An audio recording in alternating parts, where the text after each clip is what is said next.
Hey, what's up? It's Matt. Left Colombia yesterday, in LA for 1 day today, and flying tonight, going back to Australia. Stay there a couple of months. And just while I'm here, I figured I'd make a quick video about some cool self-development concepts I learned in the past 2-3 months.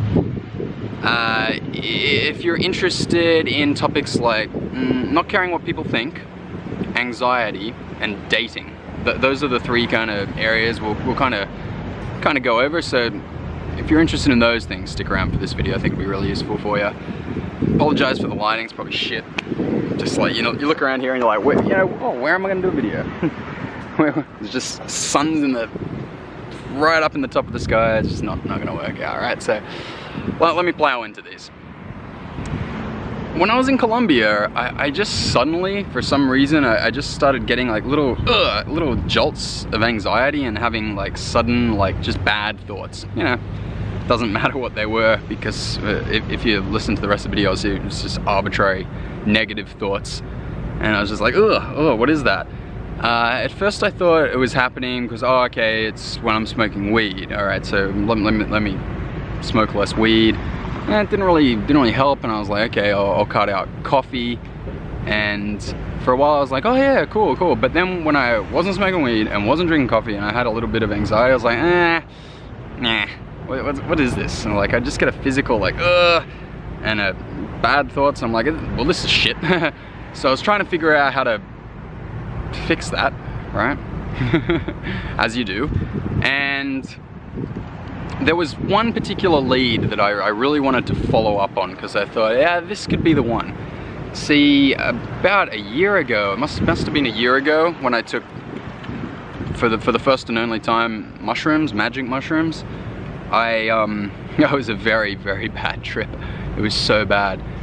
It was just like complete anxiety, fear, terror, whatever you want to call it, for 8 hours or something like that. Just like with my brother like holding his arm around me while he's like, it's okay, just relax. I'm like, oh, relax, yeah. So that was my lead. I was like,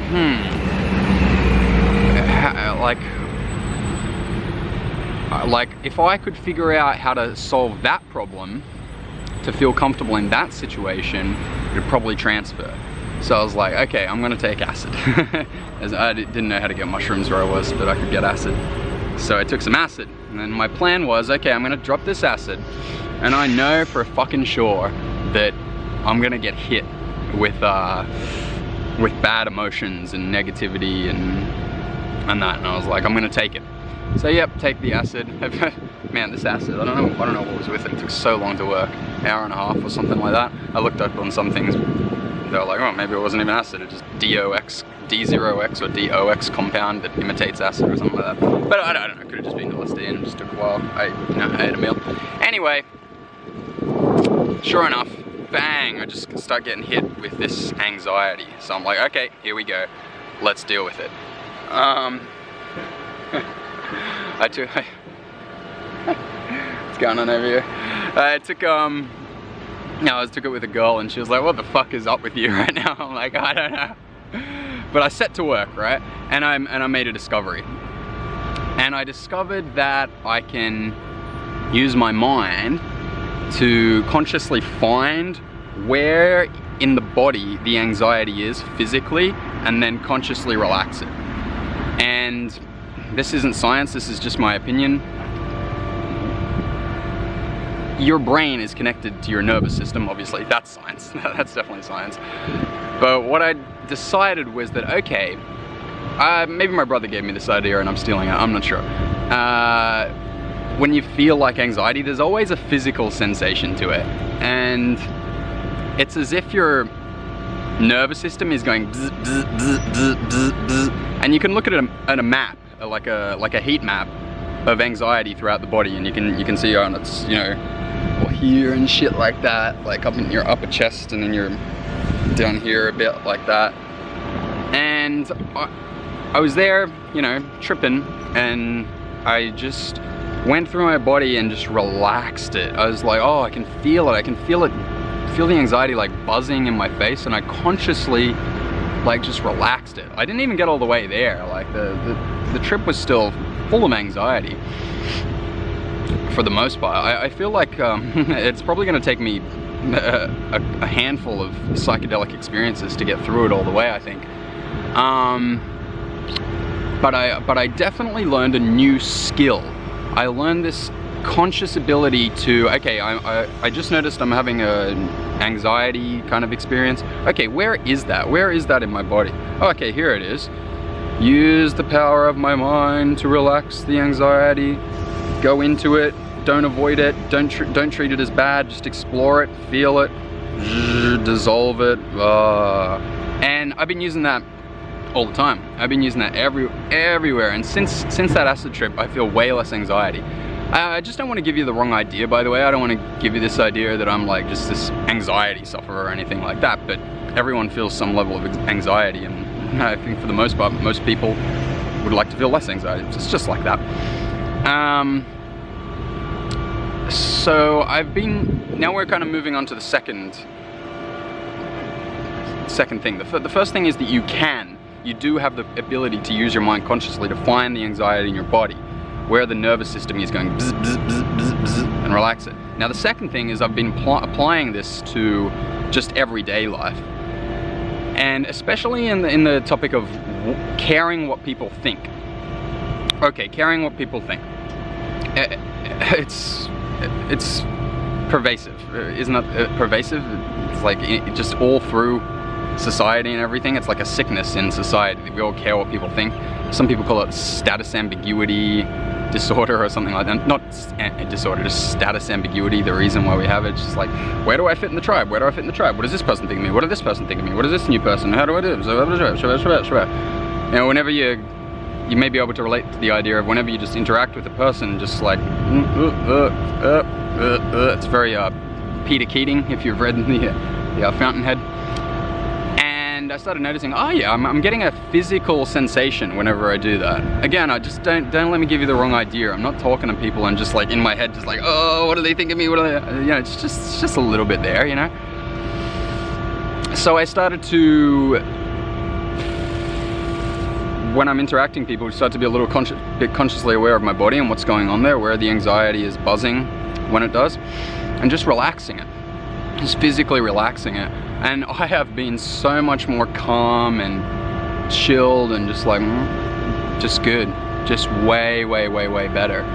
So I don't think we need to go into that any deeper. It's just one, you can use your mind to consciously relax anxiety throughout your body. You just need to go find it and feel it and into it, not judge it as bad, and relax it. And the second thing is start to notice where it happens all through your life.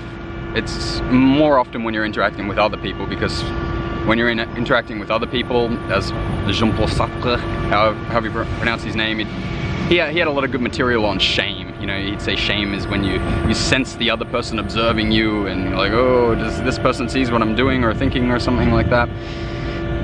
Other than that, I don't really like the guy. So yeah, you can start to look for it and you can relax it. I think that'll really help you if you just get little pangs or like experience of anxiety, even just minor little things, you know. Okay, so that ends that topic, and I want to move on to a second topic, which is dating. Okay, so let me tell you a story. I'm the loser in this story. I'm very lame. Let me give some context. In Colombia, I am attracted to about 0.32% of women. Like, it's not my thing. They carry a bit of extra weight, and it's not my thing. Okay, whatever. I just like skinny girls. That's the only type of girl I feel attracted to. Skinny girls. It's all that does it for me. And in Colombia, almost all of them have a little, you know, bigger hips and bit of bum and, you know, weight around the midline kind of thing. And I'm just like, oh, it's not my thing. It's not for me. It's not for me. So there's hardly any girls I'm attracted to. Couple that with the fact that hardly any of them speak good English. It's very hard for me to find girls that I like. So I was in total scarcity in Colombia. I was mostly just being with one girl for most of the time. So you know, I was in a bit of scarcity. So at the gym I go to, there was this girl this one time, and I just thought she was a goddess.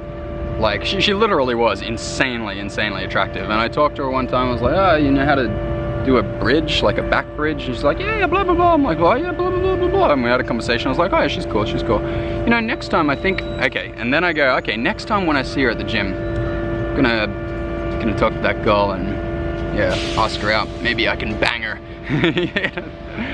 And so for like 6 weeks, I was like always checking, like before I went to do my workout, I'd like check, like, is she in the gym? Is she in the gym? Is she here? Like, I can't wait to see that girl. Wow, she's so amazing. You know, pathetic. I'm probably just describing most guys' lives. One-itis. It's called one-itis when you think one girl is so amazing. But that's what I was in, because of the scarcity. And I was looking for this girl and looking for this girl, and after 6 weeks, which is just a week ago or something like that, I finally saw her. And, oh, those guys were smoking weed for sure. Oh, but it's legal here, right? It's legal. I can smell it. Oh, yeah. That's what I should have done today. And maybe that's what I don't know, whatever. So I finally see her. And, you know, I've been thinking about this girl so much, just like, oh man, when I see that girl, and I'm gonna, it's amazing. And, you know, we talk, and it's fine. I'm like, blah, blah, blah, blah, blah, and it's not getting the best reaction and that, you know, because she's very distracted because she's at the gym working out and she's taking phone calls and shit. But anyway, I eventually say, yeah, I'm gonna go get some water at the restaurant across the road afterwards. Yeah, why don't you come? She's like, okay. And we go over and talk, and the girl is a fucking idiot. Through and through. Like, she had nothing to say. Nothing to say. I'm like, blah, blah, blah, this interesting thing, from my perspective, is interesting. She's like, no, fucking son. So, just no input whatsoever. None. And, like, oh, so what are you trying to work on in life? Like, what are you doing? She's like, I don't know. So I'm like, okay, this girl sucks. Okay, so I had in my head that this girl was gonna be so amazing based on fucking what? Like a little 10-second, well, I guess we spoke for 5 minutes. Like, she was good in that first 5 minutes, very bubbly and happy and stuff, and she was super hot. And then I just like created this whole story for myself about how I really want to meet her and hook up with her, but she was completely lame. So where does that lead us? That leads us to the idea that that's what men do. That's what we do. Remember how I said in a previous video that we need to get better? This is one of the areas where we need to get better. I have a suspicion that it wasn't always like this, that men were like chasing women. Like, you see those movies that are supposedly set in like 1914 or something like that, and you know, the girls are like, oh, and he took me to the movies and then he kissed me, oh my god, what a great man. I just have a feeling that it might be meant to be like that. I think it's a sickness that's going on. It's just like, I don't know what the cause of the sickness is, but men are like chasing and we're in scarcity and stuff like that. A lot of it to do with, a lot of the cause is just that there's two causes. Well, it's one of the same causes. Like, people aren't being amazing at the moment. You know, a lot of percentage of people are overweight. So what does that do for for men? If like most of women are overweight and unattractive, you know, back in the day, women were like doing exercise and shit, they're probably way more beautiful. People would be like, this is the most sexist thing ever. I don't give a shit. Because it's not sexist, because I'm saying the same thing about men. You know, women aren't doing their best, and men, we're not doing our best either. So it's a whole thing where there's like not enough to go around kind of thing. There's like a small percentage of really good men and a small percentage of really good women, and then there's just like this blah that's in scarcity. But all of us men need to start doing better. We need to do better with our finances, our intelligence, our athleticism, exercising. We need to be better at sex. We need to be better at communication. Women need to be better at all that stuff as well. Everyone needs to be better. Ugh.